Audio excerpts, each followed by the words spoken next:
നമസ്കാരം. അയോധ്യയിൽ ബാബരി മസ്ജിദ് നിലനിന്നിരുന്ന പ്രദേശത്ത് പള്ളി തകർത്ത സ്ഥലത്ത് കെട്ടിപ്പൊക്കിയ പുതിയ ക്ഷേത്രത്തിലെ പ്രാണപ്രതിഷ്ഠ ഇന്ന് പ്രധാനമന്ത്രിയുടെ നേതൃത്വത്തിൽ പൂർത്തിയായിരിക്കുകയാണ്. ഇത് ദേശീയ ഉത്സവം എന്ന നിലയ്ക്കൊക്കെ ആഘോഷിക്കണം എന്ന് സർക്കാർ ആഹ്വാനം ചെയ്യുമ്പോഴും പലതരത്തിലുള്ള പ്രതികരണങ്ങളാണ് നമ്മുടെ രാജ്യത്ത് ഉയർന്നു വരുന്നത്. പലതരത്തിലുള്ള നിരാശ മനുഷ്യർ രേഖപ്പെടുത്തുന്നത് നമ്മൾ കാണുന്നുണ്ട്. ഒരു വശത്ത് വലിയ ആഘോഷവും മറുവശത്ത് വലിയ നിരാശയും സങ്കടവും പ്രതിഷേധവും ഒക്കെ ഉയർന്നു വരുന്നതാണ് കാണുന്നത്. അപ്പോൾ ഈ ദിവസം ഒരു ദേശീയ നേട്ടത്തിൻ്റെ, നാഷണൽ അച്ചീവ്മെൻറ്റിൻ്റെ, ദേശീയ ഉത്സവത്തിൻ്റെ ദിവസമാണെന്ന് സർക്കാർ പറയുമ്പോൾ വേറെന്തൊക്കെ ആലോചനകൾ നമ്മുടെ മനസ്സിലുണ്ട്, അതിനെക്കുറിച്ച് സംസാരിക്കാമെന്ന് വിചാരിക്കുകയാണ് നമ്മൾ ആദ്യം. സർ, നമ്മളൊരു മതേതര ജനാധിപത്യ രാജ്യത്തിൻ്റെ കീഴിലാണ് ഇപ്പോഴും ജീവിക്കുന്നത്. അതിന് ഇപ്പോഴും മാറ്റം വന്നിട്ടില്ല. ഒന്നാമത്തെ സംഗതി അവിടെയാണ് ഇത്തരം സംഗതികൾ അരങ്ങേറുന്നത്. ഒരു ആരാധനാലയം തകർക്കുക, ആ തകർത്തതിനൊരു ജസ്റ്റിഫിക്കേഷനും ഇല്ല എന്ന് കോടതി തന്നെ പറയുക. അവിടെ ഒരു ക്ഷേത്രം പണിയുന്നു, ഓക്കെ, അതിൻ്റെ ഒരു മുഖ്യ കാർമ്മികത്വത്തിലേക്ക് സ്റ്റേറ്റ് തന്നെ വരികയാണ്. ഇപ്പോൾ റിപ്പബ്ലിക് ഓഫ് ഇന്ത്യയുടെ പ്രധാനമന്ത്രിയാണ് ഇതിൻ്റെ കാർമ്മികത്വം വഹിക്കാൻ വേണ്ടി വരുന്നത്. ആ നിലയ്ക്ക് ഈ ദിവസം ഉണ്ടാക്കുന്ന ഒരു നിരാശ എന്തുമാത്രമാണ് എന്നാണ് പറയാനുള്ളത്. ഇത് ആരംഭിച്ചത് ഇന്നല്ലല്ലോ. യഥാർത്ഥത്തിൽ ഇതിൻ്റെ ഭൂമി പൂജ നടന്ന സമയത്ത് തന്നെ ആ പ്രക്രിയ ആരംഭിക്കുന്നുണ്ട്. ഇതിൻ്റെ യജമാനായി ഈ പ്രക്രിയയുടെ, ഈ മുഴുവൻ ഈ പൂജയുടെയും ഈ പ്രതിഷ്ഠാപനത്തിൻ്റെയൊക്കെ യജമാനായി പ്രധാനമന്ത്രി തന്നെ വരുന്നു എന്നത്, അത് യഥാർത്ഥത്തിൽ സൃഷ്ടിക്കുന്ന ഒരു അന്തരീക്ഷമെന്ന് പറയുന്നത് നമ്മളുടെ ഭരണഘടന അപ്രസക്തമാകുന്നു എന്നതാണ്. അങ്ങനെ ഭരണഘടനയെ അപ്രസക്തമാക്കിക്കൊണ്ട് മതേതര ഇന്ത്യ എന്നതിനെ ഒരു ഓർമ്മയാക്കിക്കൊണ്ട് ഹിന്ദുരാഷ്ട്ര സ്ഥാപനത്തിനുള്ള നടപടികളിലേക്ക് നീങ്ങിക്കഴിഞ്ഞു എന്ന് തന്നെ നമ്മൾ കാണുന്നുണ്ട്. വേഗത്തിൽ അത് കേവലം നമ്മൾ മെറ്റഫറിക്കലായിട്ട് പറയുന്ന ഒരു കാര്യമല്ല. ഇന്നിപ്പോൾ അതല്ല, ഇന്നത് യഥാർത്ഥത്തിൽ സംഭവിച്ചുകൊണ്ടിരിക്കുകയാണ്. അതാണ് നമ്മൾ കാണുന്നത്. ചരിത്രത്തിൽ പലപ്പോഴും നമ്മളതിനെക്കുറിച്ച് സംസാരിച്ചപ്പോഴൊക്കെ അത് RSSൻ്റെ ദീർഘകാലത്തെ ഒരു പ്രോജക്റ്റാണ്, അത് എപ്പോഴെങ്കിലും ചിലപ്പോൾ സംഭവിക്കുമായിരിക്കും എന്ന നിലയിലൊക്കെ നമ്മൾ കണ്ടിരുന്ന ഒരു കാര്യം നമ്മുടെ ത്രട്ടണിങ് ആണെന്ന് അത് നമ്മുടെ കൺമുന്നിൽ സംഭവിക്കുകയാണ്. അപ്പോൾ രാമനെ ദേശീയ ബിംബമാക്കുക എന്ന ഏറ്റവും പ്രധാനപ്പെട്ട ആശയം, ഈ ഹിന്ദുത്വയിലെ ഏറ്റവും പ്രധാനപ്പെട്ട ഒരു ആശയം അവർ നടപ്പാക്കിയിരിക്കുന്നു എന്നുള്ളതാണ്. നാഷണൽ ടെമ്പിൾ എന്നാണ് പറയുന്നത്. നാഷണൽ ടെമ്പിൾ ആവണമെങ്കിൽ എന്താവണം? ഹിന്ദുമതം ഇന്ത്യയുടെ നാഷണൽ റിലീജിയൻ ആവണം, രാമൻ ഇന്ത്യയുടെ ദേശീയ ദൈവമാകണം, ഇങ്ങനെ പല കാര്യങ്ങളുണ്ട്. അതെല്ലാം ചേർത്തുകൊണ്ടുള്ള ഒരു കാഴ്ചയാണ് നമ്മളിന്ന് അയോധ്യയിൽ കണ്ടത്. അപ്പോൾ അതിന് കാർമ്മികത്വം വഹിക്കുന്നതിലൂടെ പ്രധാനമന്ത്രി ഭരണഘടനാപരമായ ലംഘനമാണ് നടത്തിയിരിക്കുന്നത് എന്നത് ഒന്നാമത്തെ കാര്യമാണ്. കാരണം with no fear and favour എന്ന് പറഞ്ഞ് പ്രതിജ്ഞ എടുക്കുന്ന പ്രധാനമന്ത്രി അത് തെറ്റിച്ചിരിക്കുകയാണ്. ഒരു മതത്തോട്, ഒരു മതവിഭാഗത്തോട് മാത്രമായി പ്രത്യേകമായ സ്നേഹവും അതിനെ രാജ്യത്തിൻ്റെ തന്നെ മതമെന്ന നിലയിൽ ചിത്രീകരിക്കാനുള്ള ശ്രമവും അതാണ് അവിടെ നടന്നിരിക്കുന്നത്. അതുകൊണ്ട് നമ്മളിപ്പോൾ ജീവിക്കുന്നത് മതേതര ജനാധിപത്യ രാജ്യത്തിലാണ് എന്ന് ഇപ്പോൾ നിഷാദ് പറഞ്ഞത് എനിക്ക് വിശ്വസിക്കാൻ പ്രയാസമാണ്. എനിക്കത് ഉൾക്കൊള്ളാൻ കഴിയുന്നില്ല. കാരണം ഇങ്ങനെ ഒരു വലിയ ഭരണഘടനാ ലംഘനം നടന്നു കഴിഞ്ഞിട്ടും ഈ രാജ്യം ഇതേ നിലയിൽ തന്നെ തുടരുന്നുണ്ടെങ്കിൽ എന്തോ ഒരു കുഴപ്പം സംഭവിച്ചിട്ടുണ്ട്. അല്ലെങ്കിൽ അത് ആ നിലയ്ക്ക് വീണ്ടും അത് തുടരുകയാണെങ്കിൽ, നമ്മളിപ്പോഴും ജനാധിപത്യത്തിലാണ് എന്ന് നമ്മൾ സ്വയം വിശ്വസിക്കാൻ ശ്രമിച്ചുകൊണ്ടിരിക്കണമെങ്കിൽ എന്തോ പ്രശ്നമുണ്ട് എന്നാണ് എനിക്ക് തോന്നുന്നത്. അത് സംഭവിച്ചിട്ടും ഈ രാജ്യത്തൊന്നും സംഭവിക്കുന്നില്ല, അല്ലെങ്കിൽ മാറ്റം ഒന്നും, അല്ലെങ്കിൽ വേറൊരു തരത്തിലുള്ള ഒരു കാര്യവും അതിന്മേൽ ഉണ്ടാകുന്നില്ല എന്ന് പറഞ്ഞു കഴിഞ്ഞാൽ ഈ പ്രധാനമന്ത്രി തന്നെ തുടരുന്നു. ഈ പ്രധാനമന്ത്രി തന്നെ മതേതര ജനാധിപത്യ ഇന്ത്യയുടെ പ്രധാനമന്ത്രി എന്ന നിലയിൽ തുടരുന്നു എന്ന് വെച്ചാൽ അതിലെ വൈരുദ്ധ്യം നമുക്ക് ഉൾക്കൊള്ളാൻ കഴിയുന്നതിലും വളരെ വളരെ വലുതാണ്. അപ്പോൾ മതേതര ഇന്ത്യ എന്നുള്ളത് ഇനി അങ്ങോട്ട് നമ്മളൊരു ഓർമ്മ മാത്രമായി കാണേണ്ടി വരുമെന്നതാണ് എൻ്റെ ശക്തമായ നിലപാട്, ശക്തമായ പക്ഷം. അതിനകത്ത് കയറി വരുന്ന പലതരത്തിലുള്ള വിഷയങ്ങളുണ്ട്. അത് രാഷ്ട്രീയ പാർട്ടികളുടെ നിലനിൽപ്പ്. ഇന്നിപ്പോൾ രാഹുൽ ഗാന്ധി ഭാരത് ജോഡോ ന്യായ് യാത്രയുടെ ഭാഗമായി അസമിലെ ഒരു ക്ഷേത്രത്തിൽ പോയി പ്രാർത്ഥിക്കാൻ ശ്രമിക്കുന്നു. അത് അനുവദിക്കുന്നില്ല, അത് തടയുന്നു. ആ തടയുന്നത് പോലും ഇനിയിപ്പോൾ ഒരു നോർമലൈസ്ഡ് സംഗതിയായി മാറുകയാണ് എന്ന് വേണമെങ്കിൽ നമുക്ക് പറയാം. അതിനകത്തൊന്നും ഇനി ചോദ്യം ചെയ്യാനോ ഒന്ന് അതിനെക്കുറിച്ച് ചർച്ച ചെയ്യാനോ ഒന്നുമില്ല.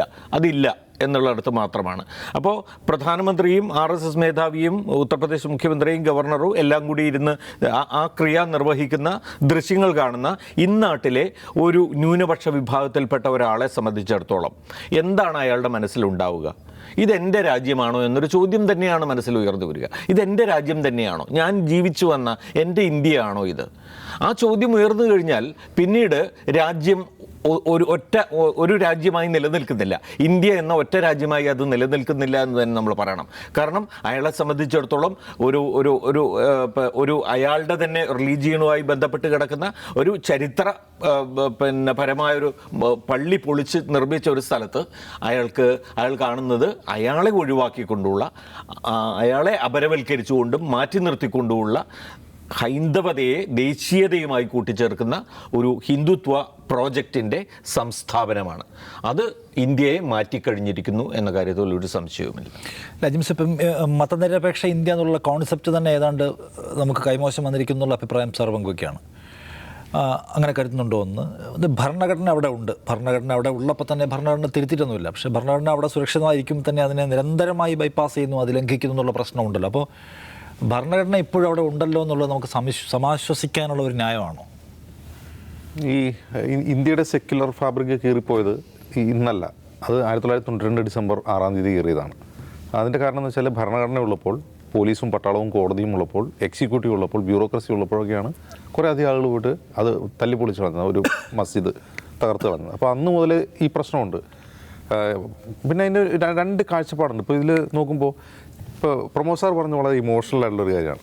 അത് കേട്ടുകൊണ്ടിരിക്കുന്ന, പ്രമോദ് സാർ സംസാരിക്കുന്നത് കേട്ടുകൊണ്ടിരിക്കുന്ന ഒരു RSSകാരന് ഉള്ളിൽ സന്തോഷം ഉണ്ടാക്കുക. അവർക്കൊരു തരം ക്രൂരമായ ആനന്ദമാണ് നിങ്ങളൊക്കെ അങ്ങ് അനുഭവിക്കുക എന്നുള്ള ആനന്ദം. ഞാൻ അതിനെ അത്ര നെഗറ്റീവായിട്ട് ഞാൻ കാണാൻ ഉദ്ദേശിക്കുന്നില്ല. കാരണം ഇന്ത്യയുടെ ഒരു ആത്മാവ് എന്ന് പറയുന്നത് നമ്മൾ ഈ കാണുന്ന കോപ്രായങ്ങളല്ല. അത് ആദ്യം മനസ്സിലാക്കണം. നമ്മളിപ്പോൾ ഇന്ന് എന്താണ് കണ്ടത്? ചാനലുകൾ മുഴുവൻ ഇത് ലൈവ് ടെലികാസ്റ്റ് ചെയ്തുകൊണ്ടേയിരിക്കുന്നു. രാവിലെ മുതൽ ആളുകൾക്ക് അര ദിവസം അവധി കൊടുക്കുകയാണ് ഭരണകൂടം. അതെന്തിനു വേണ്ടിയാണ് അത് നമുക്കറിയില്ല. ആളുകൾ TV ഇരുന്നത് കാണാൻ വേണ്ടി അര ദിവസം അവധി കൊടുക്കുന്നു കേന്ദ്ര സർക്കാർ ജീവനക്കാർക്ക്. BJP ഭരിക്കുന്ന മറ്റ് സംസ്ഥാനങ്ങളിൽ അവധി പ്രഖ്യാപിക്കുന്നു. ഒഡീഷയിൽ ബിജു ജനതാദൾ ഭരിക്കുന്ന ഒഡീഷയിൽ അവധി കൊടുത്ത് ആളുകൾ ടെലിവിഷന് മുമ്പിലിരുന്ന് കാണണം. കാരണം ഇത് ടെലിവിഷന് മുമ്പിലിരുന്ന് കണ്ട് ഇതെന്തോ സംഭവമാണെന്ന് തോന്നിക്കണം. മറ്റൊന്ന് സോഷ്യൽ മീഡിയയാണ്. സോഷ്യൽ മീഡിയയിൽ പിന്നെ മാധ്യമങ്ങൾ നിരന്തരം കഴിഞ്ഞ ഒരു 2-3 ആഴ്ചയായിട്ട് ഈ അയോധ്യയുമായി ബന്ധപ്പെട്ട് ഇങ്ങനെ കണ്ടൻസ് ഉണ്ടാക്കിക്കൊണ്ടേയിരിക്കുകയാണ്. ആ കണ്ടൻറ്റുകൾ ആളുടെ മുമ്പിലേക്ക് വരുന്നു, ആളുകൾ ഇത് കണ്ട് ഇതെന്തൊരു സംഭവമാണെന്ന് തോന്നണം എന്നതിനപ്പുറം ഇത് ഇന്ത്യയുടെ മൊത്തം ഒരു വികാരമാണെന്നോ, അല്ലെങ്കിൽ ഇന്ത്യക്കാർ മുഴുവൻ ഇപ്പോൾ എന്താണ് ഈ ഒരു സാറോട് സൂചിപ്പിച്ചതുപോലെ ഇന്ന് പ്രധാനമന്ത്രി പ്രസംഗിച്ചതുപോലെ ഒരു പുതിയ ദശകത്തിൽ, അല്ലെങ്കിൽ പുതിയൊരു കാലഘട്ടം, പുതിയ യുഗത്തിലേക്കുള്ള പിറവിയാണെന്ന് ഇന്ത്യക്കാർ വിശ്വസിക്കുന്നുണ്ടെന്ന് ഞാൻ വിചാരിക്കുന്നില്ല. ഇന്ത്യക്കാർക്ക് അതല്ലാത്ത വേറെ കുറേ അധികം പ്രശ്നങ്ങളുണ്ട്. ഇതല്ല അവരുടെ പ്രശ്നം ഇന്ത്യക്കാരെ സംബന്ധിച്ച്. മറ്റൊന്ന്, ഈ ഇന്ത്യയുടെ സെക്യുലറിസം എന്ന് പറയുന്നത് അത് നമ്മൾ കൃത്യമായി ഡിഫൈൻ ചെയ്യപ്പെടാത്ത ഒന്നാണ്. അപ്പോൾ സ്റ്റേറ്റിന് ഏതെങ്കിലും ഒരു ഔദ്യോഗിക മതമില്ല എന്നുള്ളത് മാത്രമാണ് അതിലൊരു പ്രധാനപ്പെട്ട കാര്യം. അപ്പോൾ ഇന്ന് നടന്ന ആ സംഭവം അതൊരു കൾച്ചറൽ ഈവൻ്റ് ആയിട്ട് വേണമെങ്കിൽ ഭരണകൂടത്തിന് വ്യാഖ്യാനിക്കാം. ഒരു കൾച്ചറൽ ഈവൻറ്റിൽ പ്രധാനമന്ത്രി പോയി അതിൽ പങ്കെടുത്തു. അദ്ദേഹം ദൈവവിശ്വാസി ആയതുകൊണ്ട് മതപരമായ ചടങ്ങുകളിൽ പങ്കെടുത്തു. കോടതിയിൽ പോയി കഴിഞ്ഞാൽ അതിലൊരു പ്രശ്നമൊന്നുമില്ല. നിയമത്തെ വ്യാഖ്യാനിച്ച് കഴിയുമ്പോൾ അതിൽ പ്രശ്നമൊന്നുമില്ല. പക്ഷേ ഇത്തരം ചില കാര്യങ്ങൾ, ഇപ്പോൾ രാജസ്ഥാനിൽ ഇന്നത്തെ ദിവസം ഇറച്ചിക്കടകൾ അടച്ചിടാൻ ആവശ്യപ്പെടുകയാണ്. അതെന്തിനാണ്? ഇറച്ചിക്കടകളെല്ലാം രാജസ്ഥാനിൽ അടച്ചിടാൻ ആവശ്യപ്പെടുന്നു. അങ്ങനെ ഈ സംസ്ഥാന സർക്കാരുകൾ കുറേ അധികം കാര്യങ്ങൾ ചെയ്തു.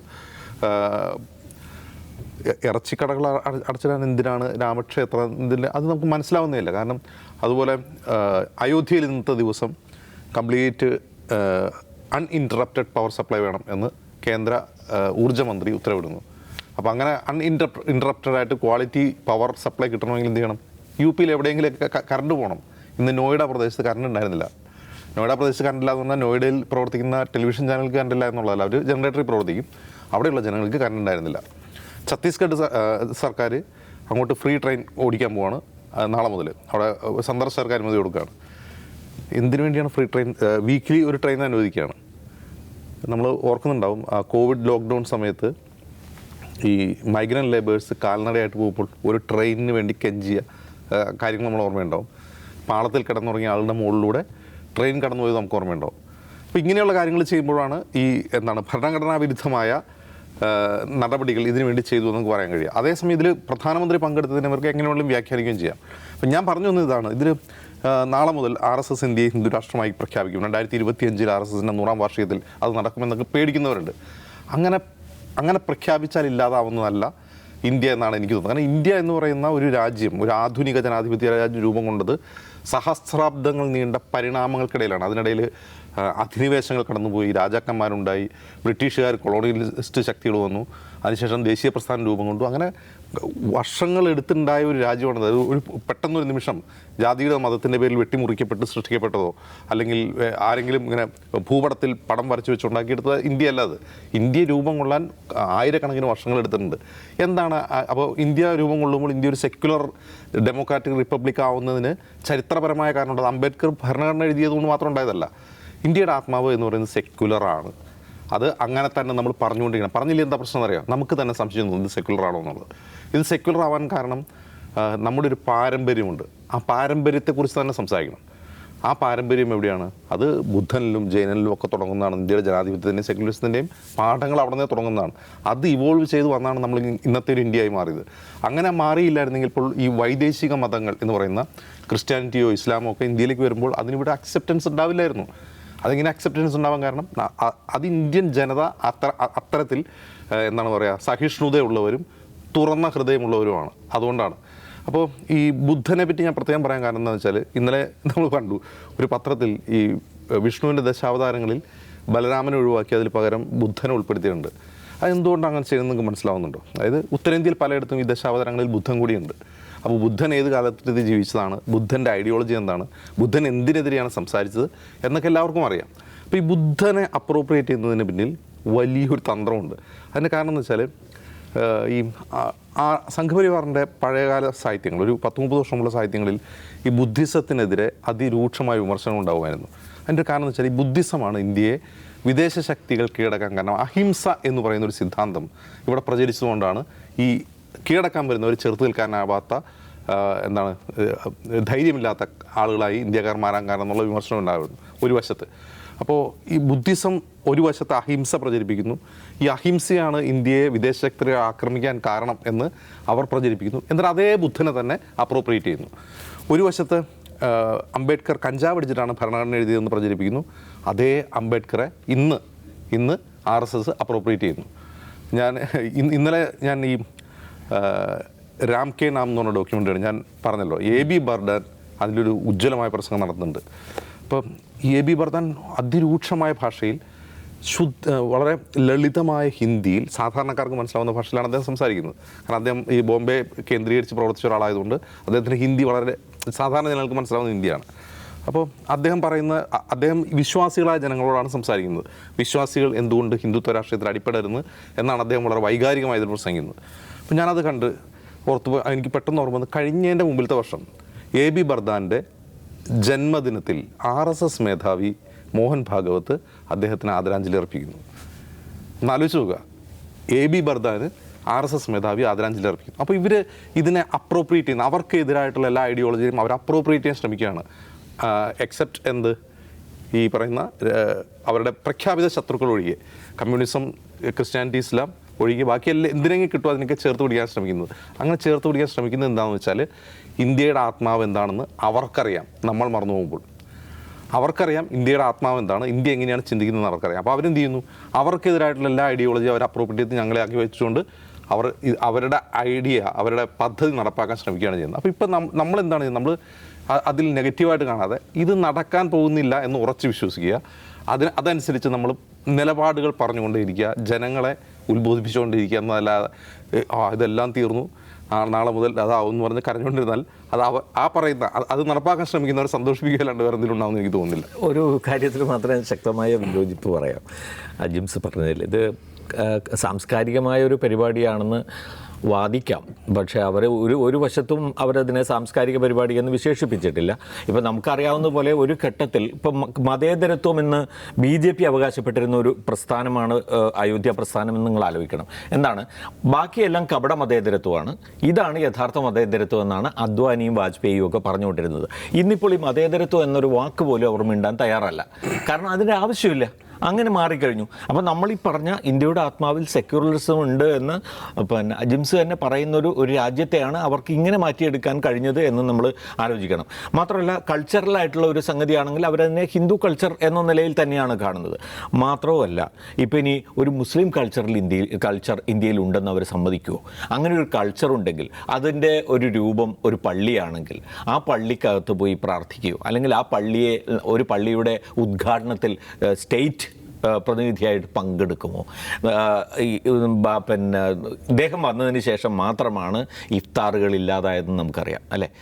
തലയിൽ തൊപ്പി വെക്കുന്നത് ഒഴിവാക്കിയത് നമുക്കറിയാം. ഞാൻ പറയുന്നത് ഒരു രാഷ്ട്രത്തെ അതിൻ്റെ ഈ പലതരം ബഹുസ്വരതയിൽ നിന്ന് ഒരു മതത്തിൻ്റേത് മാത്രമായ കൾച്ചറിലേക്കും മതത്തിലേക്കും അതുമായി ബന്ധപ്പെട്ട എല്ലാറ്റിലേക്കും ചുരുക്കി കൊണ്ടുവരുന്ന പ്രക്രിയയെ നമുക്ക് കേവലമായി കാണാൻ കഴിയില്ല. അത് ചോദ്യം ചെയ്യപ്പെട്ടാൽ ഭരണഘടനാപരമായി മറുപടി പറയേണ്ടി വരുമെന്ന് തന്നെയാണ് എൻ്റെ വിശ്വാസം. യെസ്, ഇന്ത്യ അഭിമുഖീകരിക്കുന്ന പ്രശ്നങ്ങളെക്കുറിച്ച് പലതരത്തിലുള്ള ആകുലതകൾ നമുക്കുണ്ട്. നല്ലതിൻ്റെക്ക് പ്രതീക്ഷകളെക്കുറിച്ച് സംസാരിക്കാനും നമുക്ക് ഇടങ്ങൾ ബാക്കിയുണ്ട്.